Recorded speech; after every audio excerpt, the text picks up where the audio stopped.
Hey, everybody. This is Mother Teresa. How's everybody doing on tonight? Listen, you all, I just wanted to jump on here really quickly and just kind of share a little bit of information with you all. You all know that I am doing this 30-day challenge, this YouTube challenge.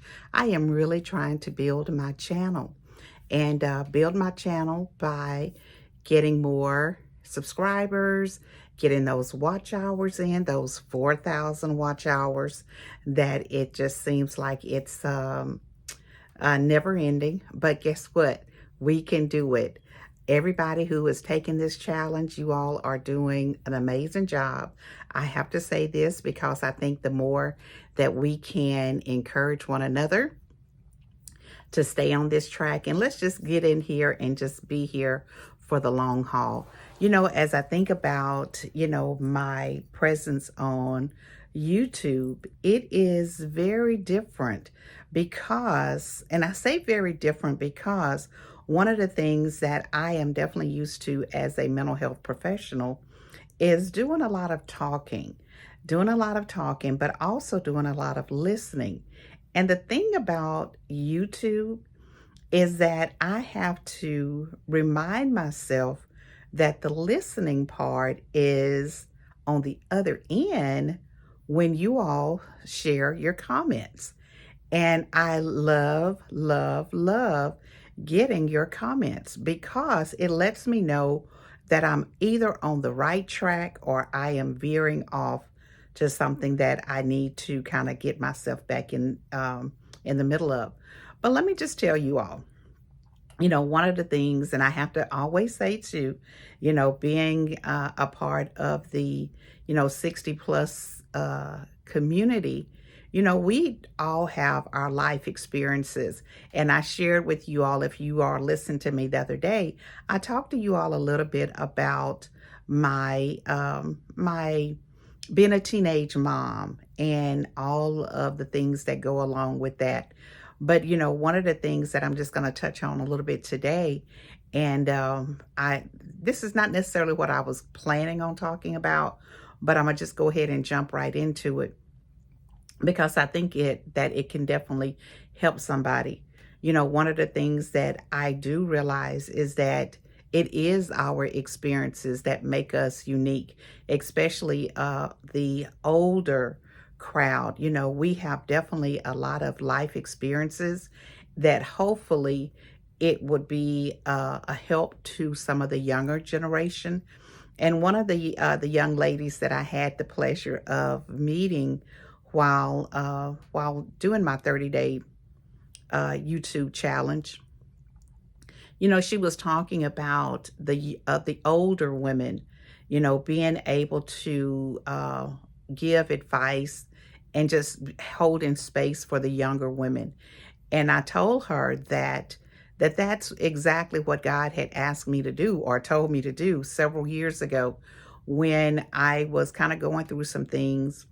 And the Lord just laid it on my heart, Titus 2. And for those of you all that are familiar with Titus 2, you probably already know where I'm going. But for those of you all that are not familiar with Titus 2, basically Titus 2 tells the aged women, which I am now, the aged women to teach the younger women. And we are to teach the younger women how to be discreet, how to be chaste, how to be keepers of our own homes, how to love our husbands, how to love and take care of our children. And in doing so, and it goes on a little bit further, but those are the main things that I wanted to share, is that the young women, as well as the older women, we've got to learn how to do those things, how to love our husbands.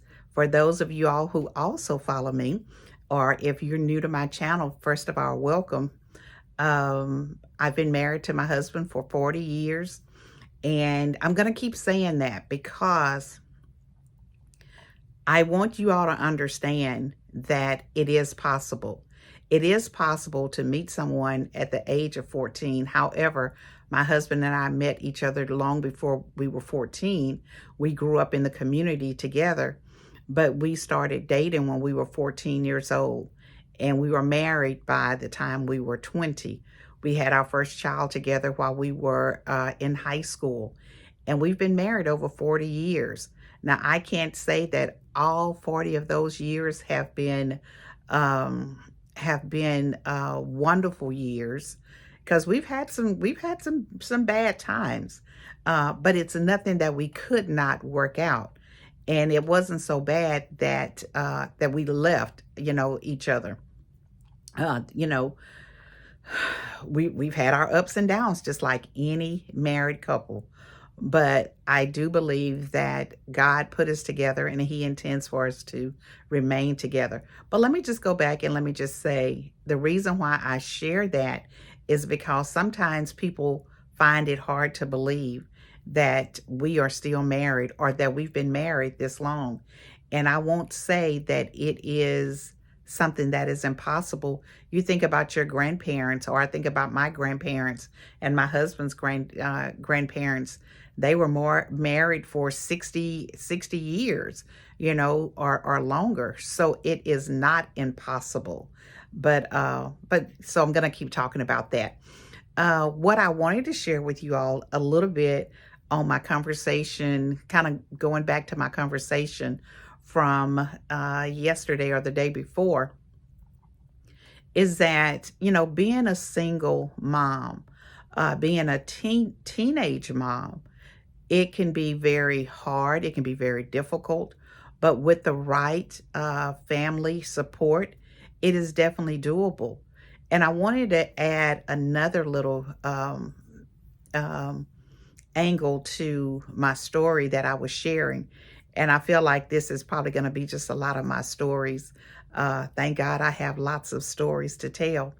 But the other part of that is that my husband and I, we were both raised in the projects, and we were neighbors. We lived in the same apartment complex, and he lived at one end and I lived at the other end in apartment or building 400. I lived in 405 and he lived in 408. And so both of our parents were single moms at the time. Both of our parents did, remarry. And so, in both of our parents, our mothers did move away from the projects, but we left the projects before our parents did. When we got married at the age of 20, we left the projects. And let me just tell you, the projects that we grew up in, which was Oak Hill Plaza, it was not the same projects that it is today. And let me just tell you, I do go back and I visit by driving through sometimes when I'm in my hometown. I love to drive by and just to see where I grew up, and also to share and take my children, my grandchildren, and show them where me and Big Daddy grew up.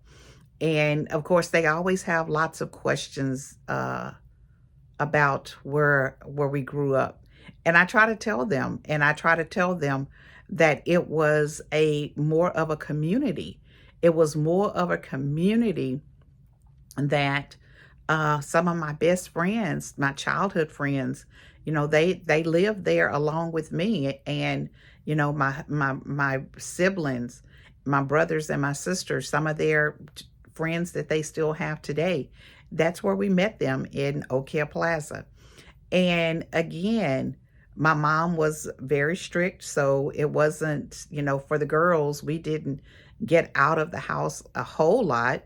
My brothers did, but my mom pretty much kind of kept us, she kept it, I would say, she kept us pretty much not confined, but she wanted to make sure that we were close by home. Let's just put it like that. So I didn't have a lot of time to just kind of roam the streets. And I wasn't that type of a person that, unless it was something that was happening, because let me just tell you, And I kid and I share about, people said that I was nosy. I tell them it pays me well now, but I've always been that curious child that if something was happening, I wanted to know what was happening. And so if something was going on in the community, I was going to try to find out what was happening so I could then come back and I could share with my mom and my elderly neighbor, Miss Mabel, about the things that was happening in our community. But growing up in the projects, was a thing back in the day that I did not know. Well, I don't know if it carried as much stigma, and maybe it did, and I just didn't realize it. But one thing that I will say is that growing up in the projects, it probably shaped me and some of my thoughts and some of the things of the way that I am. I know for a fact it did, but I won't say it was in a negative way because I cannot think of the things that I possibly missed out on because I lived in the projects. I did know that there was a difference. I wasn't so naive to not know that there was a difference between where I lived and maybe where some of my friends lived. But my mom made sure that we had the necessary things that we needed. She always made sure that we had our things, our needs, and occasionally some of the things that we wanted. So I don't feel like I necessarily missed out on anything. All of my neighbors, the people that lived in my community, they were a reflection of me. So they looked like me. They pretty much dressed like I did. So there was nothing to compare it with or to say that person, was different. We were all about the same. And again, my mom always worked until, there were a couple of things, instances where she would get ill and she couldn't work. But my mom always worked. So there was always, I always saw my mom getting up and going to work. And even sometimes getting up and going to work um, in jobs that were not necessarily meant for a lady to be working, but because my mom, wanted to make sure that she could take care of her family, she got up and she went to work and she did very hard physical work. And, that's one of the things that I do recall that I always thought in the back of my mind is that I see my mom working so hard and I always had a lot of respect for what she was doing. But I also knew that that was not the type of work that I wanted to do. I knew that I wanted to use my brain versus, my body. And because I always knew that there was better. I always knew that I wanted to make my mom proud. So I knew I had to excel. And I can just tell you, education definitely was the key for me. And I think for so many that, wanted or desired to have a better life. And so that's, that's what worked for me. And I'm going to give you little bits of my story, a little bit at a time, because I want to continue on this journey of just giving you a little bit of my story, a little bit each day, because I feel like that there are so many things that God has allowed me to experience, and He's allowed me to experience these things so then I can be a blessing or a help to other people. One of the things that I will end with is that one of my favorite quotes is that no matter what a person has been, they can choose to be different. And so even if you started as a teenage mom growing up in the projects, that doesn't have to be your end of your story. The odds were stacked against me. Again, being a teenage mom, being African American, living in the projects, coming from a single parent home, my father dying when I was 9 years old. All of those statistics had could have made it to where I would become the statistic. But I thank God that God said, no, I'm going to allow all of those things to be, uh, that could be a stumbling block, actually to become your stepping blocks.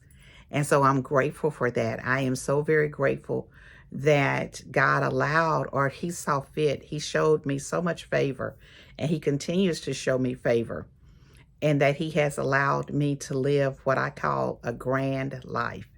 And so I know that I'm not anybody special, that it cannot happen for you.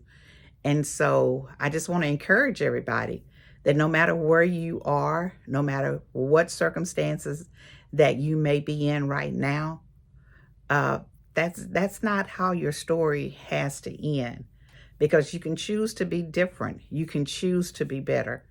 And so, and I'm just going to encourage you to choose differently. All right. All right. This is Mother Teresa, and I will say, I will see you all on the next video. You all enjoy yourselves. Enjoy your night. Okay. Bye-bye, everybody.